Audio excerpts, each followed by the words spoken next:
Shalom. Kahalo Yahweh Shemi Hashai Bahashim Kakadash. Double honors to the elder apostles of GMS, including the elders that came before them that taught us this truth. And shalom and salutations to all the brothers out pushing the word of truth and in sincerity, the hopeful elect tabernacle of David. I'm the brother Yeshuan, back with the WW3 Daily Update. And it's all kind of morphing into the same thing, right? Everything is about war now. And all it's going to do is escalate by the day, by the hour. All right, so let's start right here at 2nd Ezra 13 and 31. And one shall undertake to fight against another. One city against another, one place against another, one people against another, and one realm against another. All right? Plain. Okay? This is World War III. I'm going to jump down right here to 33. And when all the people hear his voice, every man shall in their own land leave the battle they have one against another.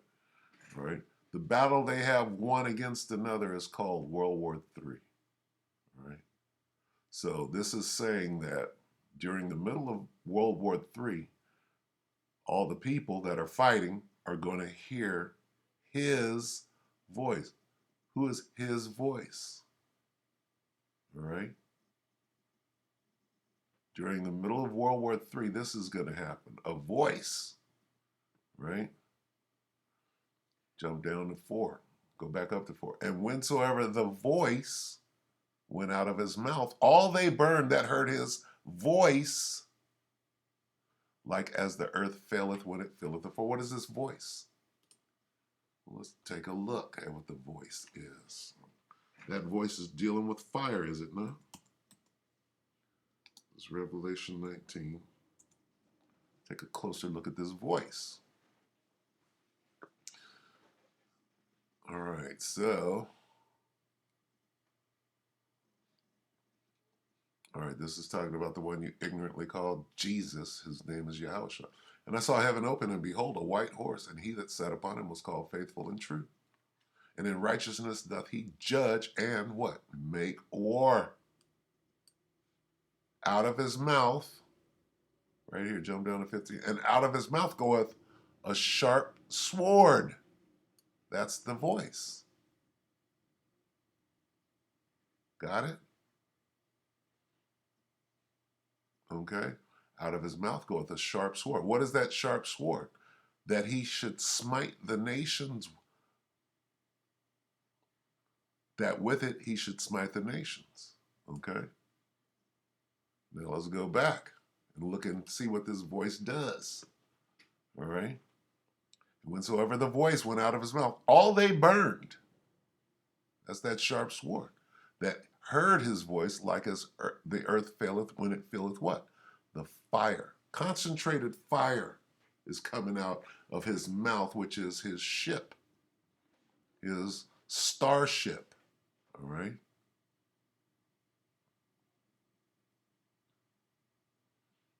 Okay. Let's get more on the voice.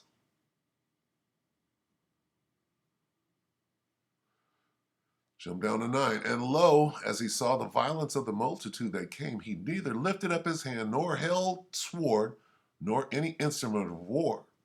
But only I saw that he sent out of his mouth that voice, as it had been a blast of fire, and out of his lips a flaming breath, and out of his tongue he cast out sparks and tempests. And they were all mixed together, the blast of fire, the flaming breath, and the great tempest, and fell with violence upon the multitude which was prepared to fight, and burned them up every one, so that upon a sudden of an innumerable multitude nothing was to be perceived but only dust and smell of smoke.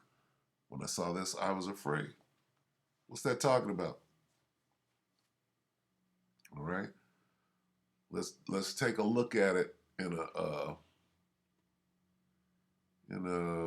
video. Let me see, where do I go? Google account. Let me see. Give me this. Give say War of the Worlds Tripod Laser. Let's see that voice. All right. And I'm going to get a copyright strike for this, but it's well worth it. Yeah. All right, this is a damn commercial. Let that go. This is what War of the Worlds was about. Watch what these lasers do. Dust and smell of smoke. Hold on. Start right here. Look at them scared. See the tripods? Now, look what these things do. These represent what the world ignorantly calls a UFO, which is a chariot of Israel, right? So, and this is what they're doing. They're showing you, right? This is Mongrel, Nevada, 08, July 16th, 2018, War of the Worlds. Heat ray scene. This is what they're talking about in the scriptures. The voice that went out of his mouth.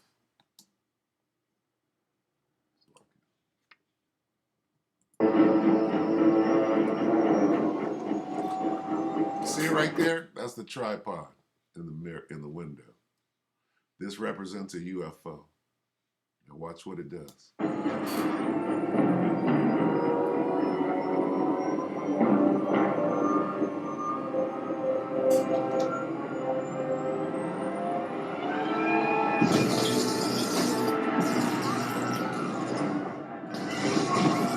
See that dust? Dust and smell of smoke.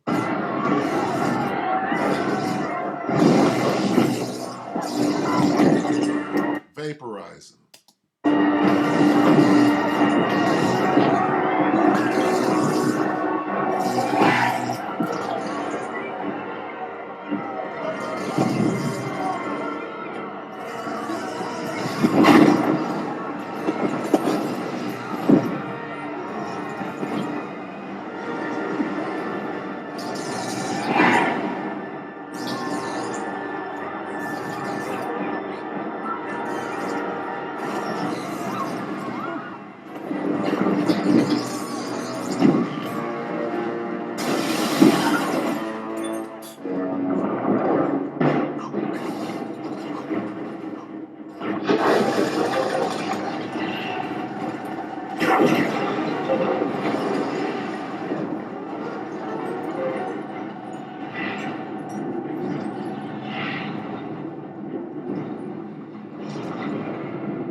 So that's good enough. Don't be confused on the tripod and the legs. These things are going to be flying in the air.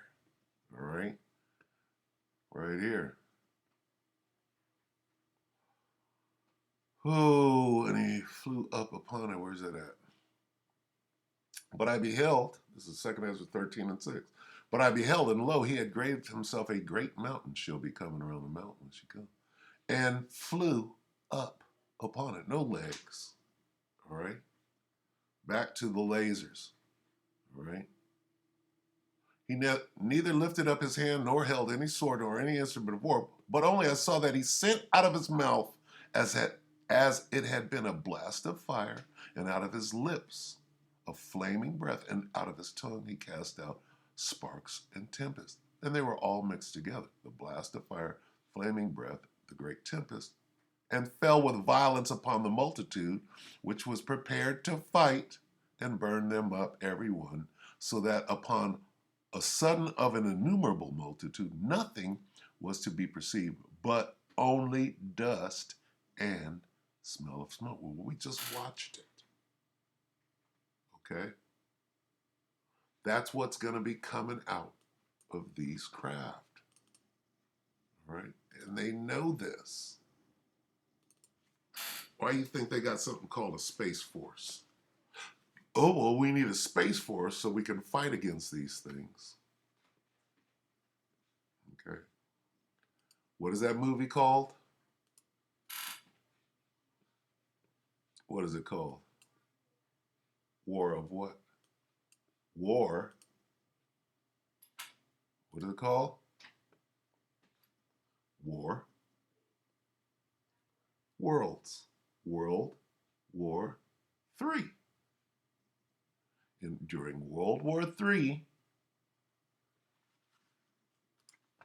these are going to come out of the fourth dimension while they're fighting, and they're going to leave the battle they have with each other.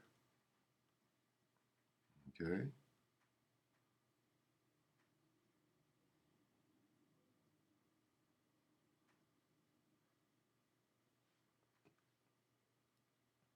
Let's see. This is 2 Ezra 13 and 27. And whereas thou sawest that out of his mouth there came as a blast of wind and fire and storm, and that he held neither sword nor any instrument of war, but that the rushing in of him destroyed the whole multitude that came to subdue him. This is the interpretation. Okay? And when all the people hear his voice, that laser, every man shall in their own land, meaning their country, leave the battle. They have, all these countries are going to be fighting against each other. They're going to leave the battle they have one against another. That's called World War III. And an innumerable multitude shall be gathered together, as thou sawest, willing to come and overcome him by fighting. Okay? This. All right, so that's just a little World War III information. With that, let's take a look at what's going on in Kazakhstan. This is the Military and Foreign Affairs Network 1 hour ago. World War III ain't jumping off right now? Well, let's find out. This indestructible... Yeah. Commercial. Here we go. Voice of Reason. Good day, everybody, and welcome to another edition of the Military and Foreign Affairs Network. I am your host, the Voice of Reason. In this episode, we're going to continue to have a look at the ongoing situation taking place inside of Kazakhstan and talk about that a little bit. Again, we're starting to see, or we have seen, the deployment now of about 2,500 Russian troops, mainly from the 45th Spetsnaz Brigade of the Russian Airborne Forces, and we've also seen additional assets from the Russian Airborne Forces deploying to sensitive areas inside of Kazakhstan, mainly the Almaty International Airport and other areas that the Russian government deems sensitive. And I wanted to talk about why we're seeing this and what we're kind of really seeing taking place. So obviously we know that from the mainstream media there was a rise in gas prices, and that started the massive unrest that we've seen in Kazakhstan. Now, with that being said, there is some other issues that are taking place inside of Kazakhstan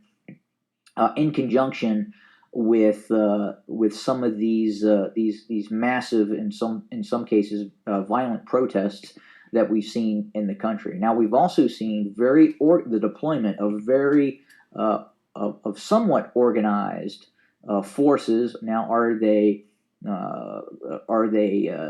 domestic forces located in Kazakhstan, or could they be from someplace else? Is it possible? Who could be orchestrating what is happening inside of Kazakhstan? George Soros. Well, I for one couldn't tell you. I really have no idea. We can only assume what is happening. But with that being said, obviously the Russian government has decided to respond, and I think that response that we're seeing is not so much to deploy these forces to take part in kinetic operations inside of Kazakhstan. I believe that these forces are designed to send a message to the armed forces and other law enforcement agencies inside of Kazakhstan, such as, again, the ground forces, the National Guard, the state security services, the Air Force, the Border Protection Forces. Again, I believe that the deployment of these forces from Russia, from Belarus, from Tajikistan, are designed to, again, send a message to the armed forces of Kazakhstan to basically say, hey, you need to stay loyal to the existing government and you need to do your job. And initially, it appeared that was not happening. Now, who knows? Was there a transfer of money to certain high-ranking officials inside of Kazakhstan to stand down? I don't know who would have sent that kind of money and who. George Soros. No different than standing up the BLM or what they call Antifa or whatever is going on the streets of the United Snakes of America. It's all the same. It's destabilization, right? Color revolution, all right? It's about money. Who's got the money? There's some billionaires out here doing this, all right? Ultimately, it's going to result in the reformation of the Soviet Union. That's why Putin sent those particular forces down there, because the USSR is coming back into effect. So let's watch that kind of disposable income to send that kind of money, but obviously it's quite possible that may have happened. Now, with that being said, again, it kind of circles back to the deployment of those Russian forces. And again, we here at MFAM at least believe on the surface that those Russian forces are simply really designed to prop up the government in Kazakhstan, and more importantly, to send a message to those security agencies in Kazakhstan that they're going to have to support the government, or they're going to be facing the full weight and power of the Russian armed forces, and then additional allied forces as well. So I think if there were internal Kazakhstan forces, i.e., in the ground forces, the National Guard, that were wavering, that were on the fence, and in some cases jumping over to the anti-government forces, then it's possible that that would have stopped those efforts in terms of the rap. Okay, so what's going on? All right, here's what he's not saying. He's tiptoeing around his word. We're not here to do that, okay? The powers that be, NATO, U.S., Britain, have paid off the people of Kazakhstan to stand down so that those forces can come in and put their weaponry right up on Russia like they've been doing. What is NATO doing? All right? They're trying to surround Russia, and Vladimir is like, oh, shit, here you go. Okay? And they're not having it.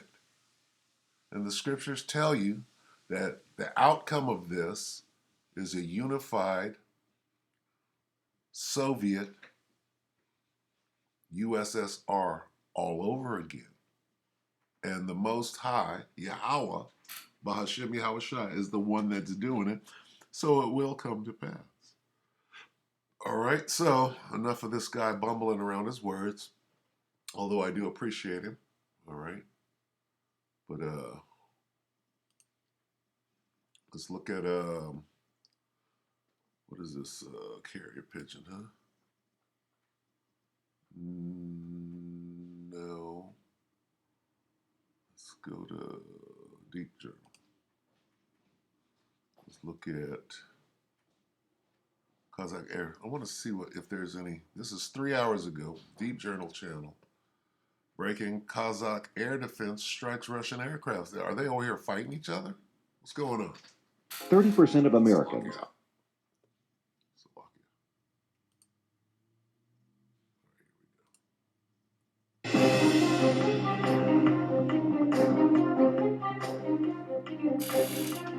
Dear listeners, welcome to the Deep Journal channel. By subscribing to our channel, you can be informed about detailed reports every time. Conflicts in Kazakhstan are escalating. While the course of chaos in the country was increasing day by day, major conflicts began to occur as a result of the intervention of Russia and the declaration of the people and radicals as rebels by the Kazakh president. As DJ, we shared in our previous report that the Russian army has now entered Kazakhstan under the name of military aid with air divisions and ground troops, and President Putin has made very heavy demands on Kazakhstan in return. At the top of these demands is the recognition of Crimea as a Russian city. In addition, it is claimed that there are very arrogant and humiliating demands such as the use of the Cyrillic alphabet, the second official language of Russian, and the opening of Russian schools. We vehemently argued that this indicates a total invasion rather than aid. Here, come and see what's going on.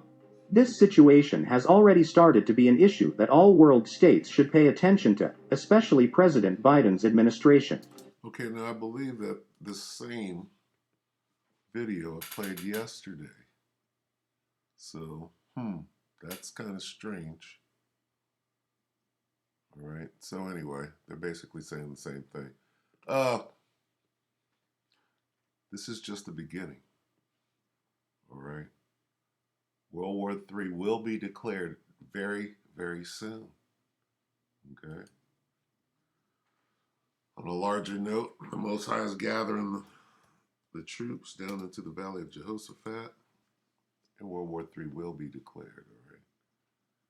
Joel 3 and 2, I will also gather all nations and bring them down into the Valley of Jehoshaphat. That's what God is doing. I, God, Yahweh, will gather the armies of the world into the Valley of Jehoshaphat. Pretty simple. All right. All right. So that'll be it for this week. We'll see you next week on Monday. See what happens over the weekend, huh? Right? It should escalate a bit. Russia has to take control. So there might be, some fighting until that actually happens. But what we know for sure is lawlessness is jumping off, right? In Kazakhstan right now, right? They're controlling the situation, but they don't have police up in there. The police are getting beat down. Where's that at? Let me see. Where's this? Did that ever come up? Dozens killed. Almaty Airport. They had actual footage of the National Guard getting grabbed up. Oh,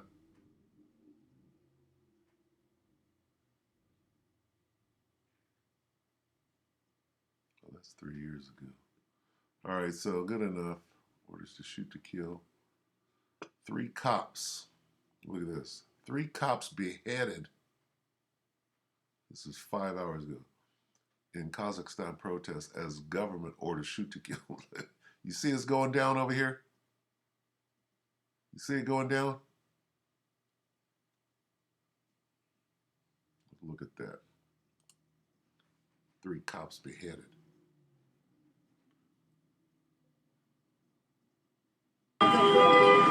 Kazakhstan has erupted in flames during a bloody uprising, which has seen 3 security officers beheaded by mobs in the street. The authorities have characterized the unrest as being led by foreign terrorist groups, releasing videos like this of cars filled with weapons as proof.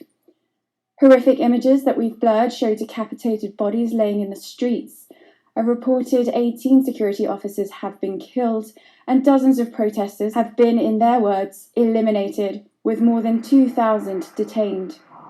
The Kazakh government said the severing of 3 officers' heads has proved the riots were of terrorist character and has ordered forces to shoot to kill without warning.